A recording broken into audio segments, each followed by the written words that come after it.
I say rock to the rhythm, but don't stop. Cause get a funk's got to beat the show shot. I say rock to the rhythm, but don't stop. Get a funk got to beat the show shot. I say rock to the rhythm, but don't stop. Cause get a funk's got to beat the show shot. Welcome back, Foxbody Rehab fans. Hey, look, today I want to do a video. I've been inspired online. It's been a while since I've done an update. And it's not because I don't have the footage, because boy, man, I got a lot of videos. I need an editor. I need somebody who can help me edit some of these things. But today, I'm going to breach a conversation that's probably going to get me in trouble. But I don't really care, you know. Anybody that knows me or knows my channel knows that I live for that crap. So this is what I want to talk about. I want to talk about the Ford Mustang Svo. Okay? This is an 84 model. No big deal. This is an 85.5 model. Looks like crap out here, but it's actually a pretty nice car. Once you get down to the uglies. See if I get you in there. All right. So, I bought this pile of loveliness out of the great state of New Mexico for a whopping $300. Believe it or not, this is legit a 79,000 mile SVO. Ugly thing. Some of the indicating factors to make that true is, if you know, you know, and several other little components as well. She got left out in the sun, but the parts are here. I had to get some old SVO lug nuts ordered because they just don't make goddamn things. I got my intercooler sitting behind the car, so first year of these flat headlights, first year of the intercooler combo, 85.5. This one's made in July of 1985, officially qualifying it for the rarest of all. So, give or take a few, there's 430 something made mid-year 85.5 out of this Canyon Red Metallic in 1985. This is one of 232-ish, and I'm sure the options would break down to make it a more rare car. So what does that mean? Nothing. Nothing. Absolutely nothing. I'm putting new headlights. I'm going to paint it. I got new tires. It didn't come to me on the SVO wheels. I'll input a photo here to show what it looked like when I actually picked it up. But bought brand new tires for it. I've had the SVO wheels for a long time, and I ordered the lug nuts from a individual because I can't find them new. But anyway, the thing with the SVO is that of all the Foxbody cars, the SVO has been the slowest, in my opinion, to rise to value.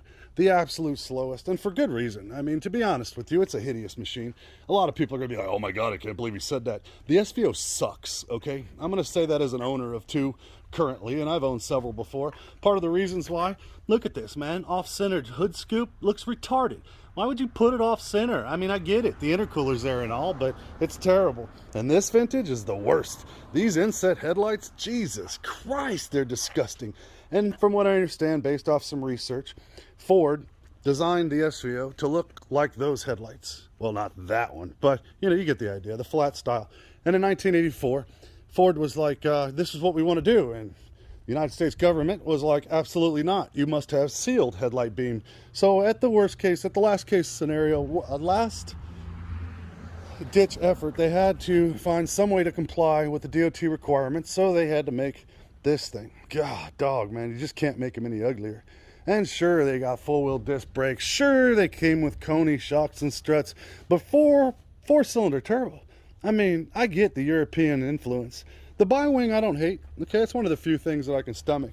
But the European influence in the 80s in the vehicles are just absolutely awful. So, several people out there decided to buy four-cylinder turbo cars, knowing damn good and well they made V8 cars. Why in the hell would someone buy a four-cylinder turbo when they made V8s? Now, some of these cars, like the 85.5, 86s, put out similar horsepower numbers to what the V8 cars in factory form would do. However, a couple of mods on a V8 car would decimate one of these things. And even if you bolted on some crap onto one of these, they were really tough to make. But ultimately, the thing is that these cars continuously have the weirdest people associated with them. By far the weirdest of all the Foxbody genres that I deal with. And guys, keep in mind, I mean, this isn't just some dude with a couple of pieces, all right? I'm speaking from experience here. I'm speaking from a good amount of experience with these cars, all right? I've got like 50 of them at the moment. I've had well over 1,000 probably through my years. But of all of them, the SVO is by far the weirdest group of guys out there, man. They all think that their cars are worth gold. They all get super, super upset when someone decides to part one out. I mean, super upset. Oh my God, save that car. People, let me explain something to you, okay? These things, although they were kind of rare, there's still a ton of them out there. So anytime you see somebody trying to part one out, let them do it. I mean, that just makes the ones that are not parted out that much more valuable. So please, God, let them continue to part them out. People are like, oh no, save it. But those same people are saying, oh no, save it. They ain't spending no money. They ain't trying to buy it. You know what I mean? They just want to run their mouth about what you should do with your car, not what they're going to do to save it. They're going to be Captain Save-A-Ho and jump in here and be like, oh, I'm Captain Save an SVO. All right, same thing. No, they don't. They just run their mouth on the internet. I can't believe you'd part it. Well, shut up and buy it, dude. Oh, it's too far. Yeah, okay, great. Yeah, 500 miles. Super far. Super far. Too far for an SVO. Pathetic. The SVO crowd. You guys are going to get mad at me. And that's okay. I understand. Because you guys are weird. Every one of you. Every single one of the SVO guys I meet are weird about these SVOs. They ain't worth shit. Everybody says, oh, they're going to be worth something. I agree. In 20 years, these cars are going to be worth at least $5,000, you know? At least $5,000. In nice shape, though. All original, matching number, paint cars with nothing done to them, no mods, you know? They'll be worth like $5,000 in 20 years. Meanwhile, the pace cars and the coupes and the Cobras and the Celines and all of the other ones just skyrocket in value overnight.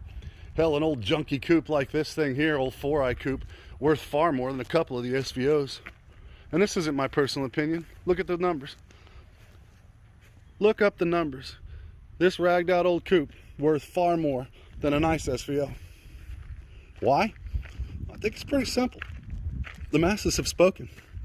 Nobody cares about an SVO except the guy that's got one. And I got two of them and don't care about them. The only reason this one is getting new tires and will get a paint job is because it is a 1985 and a half. It is by far the rarest of these SVOs that they ever made. I mean, granted, there's comp prep cars in this model year 85. I think, what, 40 of comp prep cars were made. I don't know. Forgive me for not knowing all my SVO information. Because, you know, I've always hated them. Always hated them. It's been no secret. This car in particular. People ask me, hey, you want to sell that car? No. You want to sell any parts off that car? Nope. Are you going to fix it up someday? Nope. Well, why do you have it? Because I want to watch it rot into the ground in a place that it sits right now. I literally want to just watch it rot. I want to watch it slowly decline, and we're getting there. I mean, I've had it a couple years now, and we're getting some of that, finally. Oh, we're starting to show some, you know, little bits of, solid around the sunroof area. I actually have been scalping pieces to put onto that ugly thing to try to make the best of one, I guess. So I plan on putting at least, you know, like 10 grand into one. Maybe this one, I'll put 10 grand into that car so it's worth like 5,500 bucks when it's done. You know, that's just smart business. Anybody who knows that that's the way you do it. That's the way you get rich in life, is choosing the least desirable body style of any car made and then putting a bunch of money into it. But don't worry, I'll be all over the forums on Facebook and stuff bragging about how cool my SVO is, how super neat it is. And then I'll start yelling at people that want to part theirs out. How dare you? How dare you part out that ugly ass car that nobody wants? How dare you do something with your own vehicle that you own when everybody else is not willing to assist in purchase? But God bless the opinions. Hell, I tell you what, if every SVO owner would throw a couple of bucks in every time they voice their opinion about what other people should do with their car, shoot, buddy, these cars would be worth a bunch overnight. But until that time comes, you SVO guys, you weird guys, you weird old dudes, man, strange cats, you guys keep it on, man. Keep the weird going, you know? God bless you guys for sticking with the worst car they ever made in the Foxbody genre. I'll take a bubble back Capri all day over an SVO. Hell, I'll take a 4-cylinder car all day over an SVO. We're not talking 4-cylinder turbo. Give me a just good old 2.3 Lima, but give me an auto trans, because, you know, that's combo's worth more than one of these are. SVOs. I'm going to dive deep into this one. I never thought I would, but I'm going to throw some cool stuff at this. I'll make it a running and driving car. It'll be the rarest of them all. Like I said, I'll brag about how awesome it is, you know, being an SVO and all, to the guys that are driving more valuable salvage title car. Hey, whatever, man. Keep up the good fight, dear SVO guys. You've inspired me. I could not help myself anymore watching you guys just post all over. There's a for sale post in particular I'm speaking about on Facebook today. Today is what, Tuesday the 28th or something. There's a hell of a deal. Guy wants to sell a 20-something thousand mile car, and people are just, don't part it out. Guy wants like 5,500 bucks, 65, something like that. Super, super cheap. Hey, look, I'm doing a good job. I don't care. Guy wants to sell a super cheap, super nice 20,000 mile car, and people aren't buying it. They're just giving those free opinions that they ain't spending no money. So this goes out to the SVO guys. I've never addressed you directly on my channel, but goddamn, buddy, it was time. It was time, and I dare you to fight me. I'm asking you to fight me, okay? I'm asking you to prove me wrong. Prove me wrong that you're not all the weirdest ducks in the Foxbody game. Prove me wrong that you guys aren't the most eccentric group of folks associated with this genre of car. I dare you. I dare you. Prove me wrong. Let me see them comments. Show me why I should do I should do a retraction video about how much of a mistake I've made based off of my 30 plus years of experience in this. Show me why I'm wrong. I can't wait to read the comments. Guys, Foxbody Rehab, you know, we like stirring it up. We enjoy having some fun. And damn it, SVO owners, it was your time. It was your time to take the grunt of some of this crap. It was your time to face the music about your idiosyncrasies and your odd duck behavior when it comes to these ugly, ugly things. God bless you guys, man. You definitely stay true to your vehicles, let me tell you. Unlike any other Foxbody guys, the SVO crowd, always so interesting. Well, guys, I gotta go, because, you know, I got non-SVO things to do, but believe me, I'll be watching them comments. So like the video, or actually thumbs down it. Let me see how many of you guys are truly butthurt. Thumbs down the video if you've got your old cooter just completely twisted over what I've just said about this. And for you other guys that are laughing, just like I am, thumbs up it. Let's see how that turns out. Foxbody Rehab, you mad.